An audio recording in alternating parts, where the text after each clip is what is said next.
tissue. As I've told you that, secretory tissue has the capacity to secrete the substances in the plants. So what are the substances which will be secreted in the plants? So rubber, resins, oil and gums. These all the four things will be secreted in the plants. And if you take the secretory tissue, it has a different types of tissue. One is latissiferous tissue. Latissiferous tissue is nothing but it is composed of thin-walled and elongated cells, and it will be colorless, milky fluid. That fluid we called it as latex. If you take the types of latissiferous tissue, it has two types. One is latex cell, another one is latex vessels. Latex cell is nothing but it is highly branched cell, and it does not form any network by fusing with one another. Example is vinca plant, Calotropis plant. And next one is latex vessels. Latex vessel is fusion of cells. When the cells get fused with one another, it will form a network in mature parts of plants. Example is poppy plant and papaya plant. And next one we are going to discuss about is glandular tissue. Glandular tissue is nothing but glands having the capacity to secrete the substances. So it means this kind of a tissues will have a glands. And if you see the functions of this glandular tissue, either it will be secreting the nectaries or digestive enzyme. Digestive enzymes are significantly important for the insectivorous plants. And if you take this glandular tissue, it has two types. One is external gland, another one is internal gland. And when we talk about the external gland, this gland will be seen in the, that is outgrowth will be seen in the epidermis. And if you take the types of external gland, it has hydathodes. It means water secreting fruit. Example is tomato plant. Next one is glandular hairs. The glands which secretes the hair for the protection is tobacco plant. And stinging hairs, as you know that the function of the stinging is to produce the poison to protect self. So that example is urtica. Next one is nectar. Nectar is, it's for the, nectar, it's for the kind of a honey, okay, which will be secreted by Jatropha plant. And digestive gland, as I've already told you, for insectivorous plant, for the digestive enzyme is very, very important. For secreting that digestive enzyme, it requires a gland. That gland we called it as digestive gland. Example is Utricularia. Okay, so this is about the external gland. Next, we move on to internal gland. So internal gland is nothing but the gland which is present inside the plant. Okay, so if you take this internal glands, it has three types. Oil gland. Oil gland is usually, you would have felt it in the citrus fruit or in the orange fruit. When you open the citrus fruit or orange fruit, you will get one sticky kind of appearance. That is a oil which is secreted by the gland which is inside the plant. Next is mucilaginous gland. Mucilaginous gland will be secreting the mucilage in the leaves of the plant. Example is betel wine. And third one is internal gland which produce the resin, tannin and gum. The resin will be secreted by the pinus tree, whereas gum will be secreted by a plant called acacia. This plant will secrete a gum which is present inside the plant. So this is about the secretory tissue. Next we move on to plant tissue system. So now we are going to discuss about the plant tissue system. It means the tissue which is present in the plant. So usually these tissues are developed or derived from the embryonic protoderm. So these tissues are derived from embryonic protoderm. And what is the role of a tissue? It forms the outer covering for the plant. Okay, and if you take the plant tissue system, we have three types of plant tissue. First one is epidermal tissue, second one is ground tissue, third one is vascular tissue. Let us first concentrate on epidermal tissue. And if you take this epidermal tissue, the name itself clearly says the tissue which has a epidermal layer. So when it is a epidermal layer, it gives a outermost covering for the plant. So epidermal tissue has epidermis, which is the outermost covering, and this epidermis will be arranged in a single layer of cells. Okay, there are epidermis layer which is arranged in the leaf also. In leaf, if this epidermis is present, it will have a specialized form of cells. That specialized form of cells, we called it as bulliform cells. Okay, so remember, generally plant has a epidermis tissue. This epidermis is the outermost layer of the tissue, but this tissue will have a single layer of cells.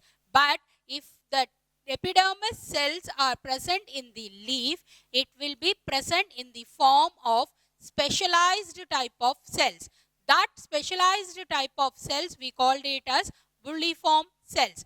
And what is the bulliform cells in the leaf epidermis? The first function of bulliform cells in leaf epidermis is it helps in stomatal movement, that is opening of stomata, closing of stomata. It helps in stomatal movement.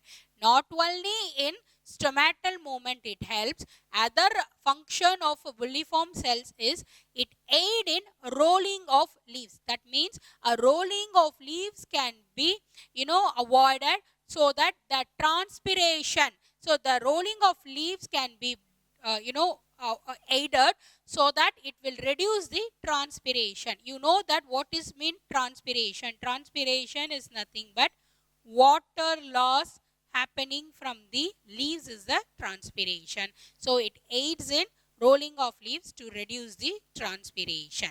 Okay, so this is about the leaf epidermis. There are certain epidermal cells which will be form a solid calcium carbonate crystals. There are certain epidermal cells which form a calcium carbonate crystals. This kind of epidermal cells, we called it as crystolith. Crystolith. Example is ficus plant. So this kind of calcium carbonate crystals, we can see it in the ficus plant. Okay, so this is about the epidermal cells seen in the crystal carbonate form. Next is epidermis of roots. In roots, the epidermal cells either will be in the form of epiblema or piliferous layer. So in roots, usually the epidermis will be in the form of epiblema or piliferous layer. So this is the first categorization which comes under the epidermal tissue. Next categorization is stomata. As you know that stomata will be open and closing, will be carrying it out that. Okay, where is the stomata is present? Stomata is a minute opening which is found in the epidermis of green aerial parts. What is that green aerial parts?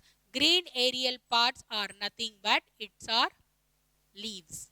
Okay, so stomata is present in the leaves as a minute opening, and it is also present in the epidermal part of the leaves. Okay, now this stomata has a pore.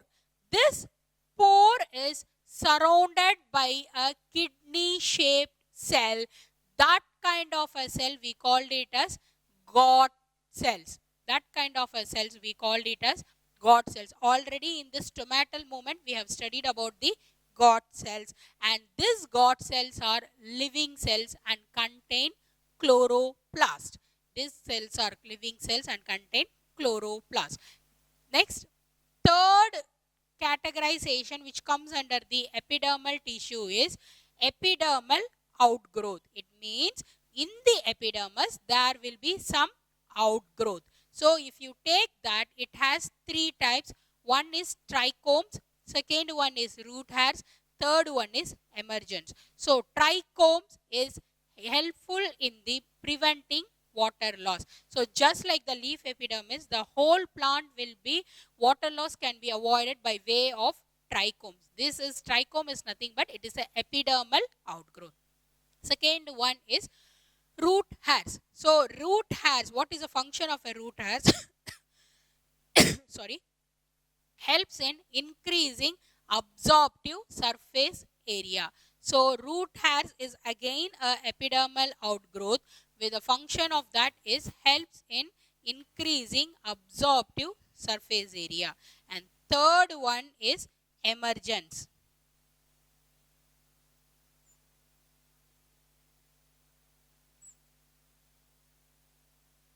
Third one is emergence.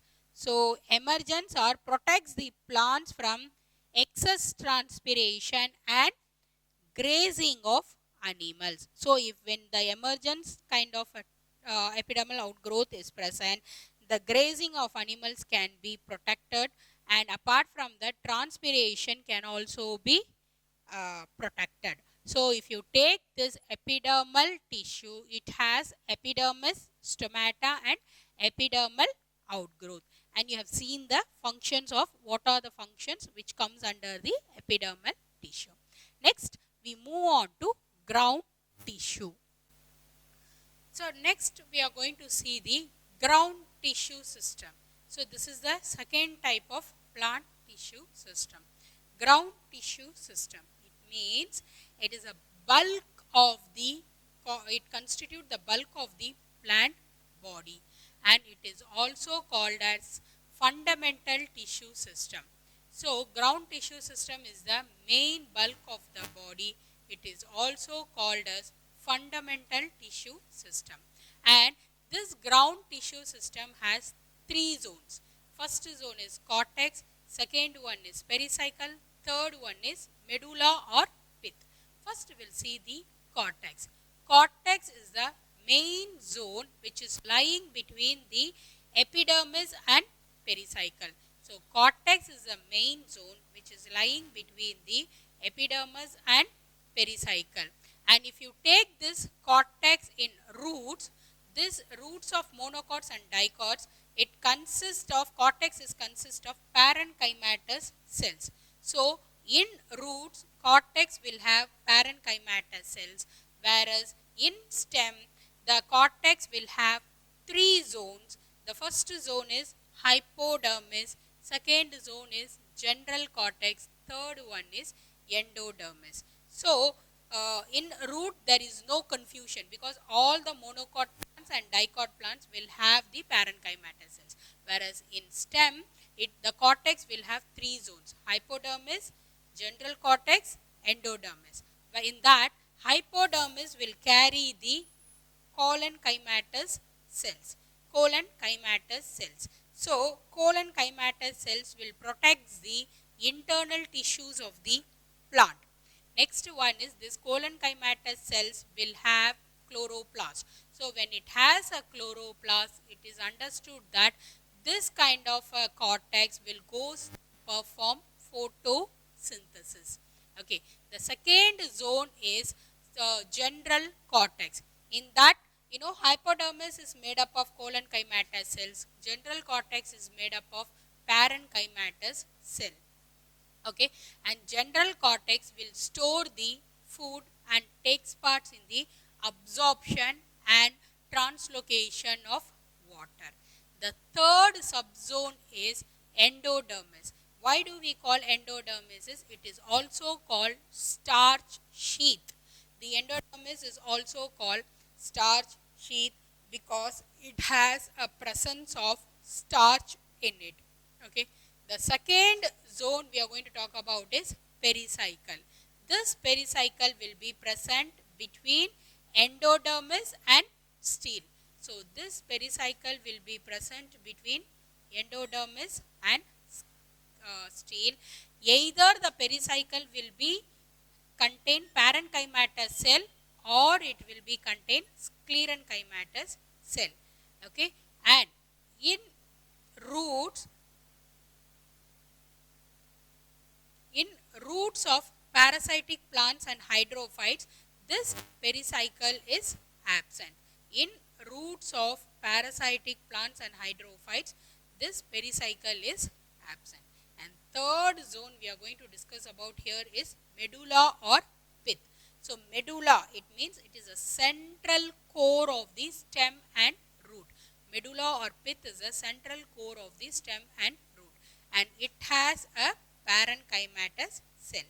And what one unique function of the medulla or pith is, it stores the excretory substances. So when we say excretory substances of plant, either it will be in the form of tannins, or it will be in the form of phenols, or it will be in the form of calcium oxalate. So all the excretory substances can be stored in the medulla or pith. So either tannins, phenols, or calcium oxalate. So again, to summarize, ground tissue will form the main bulk of the plant body. It is also called as fundamental tissue system. Ground tissue will have three zones: cortex, pericycle, medulla. Cortex is the main zone of the ground tissue system. It is present in between epidermis and pericycle. But roots of cortex, present in roots of monocots and dicots, will have a parenchymatous cells, whereas when you talk about stem, it has another three subzones. One is hypodermis, general cortex, and endodermis, and the cells will be vary from each other. Next we move on to pericycle. Pericycle will be having either parenchymatous cell or sclerenchymatous cell, and this pericycle will be present in between endodermis and stele. And in roots of parasitic plants and hydrophytes, this pericycle is absent. Medulla or pith. Medulla or pith is a central core of the stem and roots, and it will usually carries the parenchymatous cell. The unique feature of medulla or pith is it stores the excretory substances. What are the excretory substances of plant is tannins, phenols, calcium oxalate. So we have completed this ground tissue system. Next we move on to vascular tissue of plant tissue system. Yes. Now we are going to discuss about the vascular tissue system. Vascular, it means it is a main tissue system. Vascular means which is carries the main source for the tissue. So that is why we call it as vascular system. Okay. This vascular tissue system is derived from procambium. This vascular tissue system is derived from procambium, and the arrangement of vascular tissue will be arranged in the strands or bundles. So those arrangement in strands or bundles, we called it as vascular bundles. So primarily this vascular tissue is made up of xylem and phloem. Primarily this vascular tissue is made up of xylem and phloem, whereas dicot plants has a xylem, cambium, whereas monocots do not possess the cambium. So just because this cambium is present inside the vascular bundle, this cambium is also called as intrafascicular cambium. Okay, so just because the cambium is present inside the vascular bundle, it is also called as intrafascicular cambium. And if you take this arrangement of vascular bundles, this arrangement is either it will be in the radial vascular bundle form. It means this radially the xylem and phloem will be arranged. Usually this kind of radial vascular bundle will be seen in roots. Okay, so xylem, can you see this diagrammatical representation where the xylem and phloem arrange alternatively? So this is usually seen in the roots. The second type is conjoined vascular bundles. Conjoined, it means it will be attached with one another. So usually this kind of conjoined vascular bundle will be seen in stem and leaves. Stem and leaves. And xylem and phloem will be situated at the same radius. It means conjoined means attached with one another. So xylem and phloem will be situated at the same radius. There are two types of conjoined vascular bundle. One is collateral, another one is bicollateral. Collateral is nothing but xylem is towards the inner side, phloem is towards the outer side. In a bicollateral, it means the xylem will be sandwiched between the two layers of phloem. Right? Say for example, if this is a xylem layer, okay, it will be sandwiched between the two layers of phloem. So this we called it a sandwiched model. And the third type of arrangement is concentric vascular bundle. Concentric means it will be like this, right? The arrangement will be like this, concentric ring form. Okay. So this concentric vascular bundle will be either phloem will be surrounded by xylem or vice versa. So either phloem will be surrounded by xylem or vice versa. Okay. And if you take this concentric vascular bundle, it has two types, amphicribal and amphivessel. Amphicribal is nothing but xylem will be seen in the center and phloem will be surrounded as a ring. And amphivessel is phloem will be lying in center, xylem will be surrounded.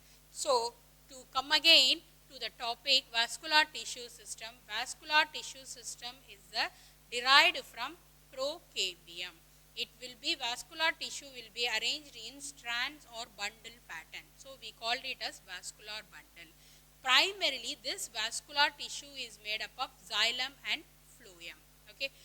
Monocot do not possess any cambium. Okay. And this cambium is present inside the vascular bundle, so we called it as intrafascicular cambium. And if you take the types of vascular bundle, it has three types: radial, conjoint and concentric. Radial means one another, xylem and phloem will be arranged alternatively. In conjoint is xylem will be attached to and xylem and phloem will be situated in the same radius. Okay, and it has two types, collateral and bicollateral. Concentric vascular bundle is either phloem will be surrounded by xylem or vice versa. So it has again two types, amphicribal and amphivessel. Amphicribal is xylem will be in center and ring of phloem will be surrounded. Amphivessel is phloem will be lying center and xylem will be surrounded. Okay, so with this we have completed the plant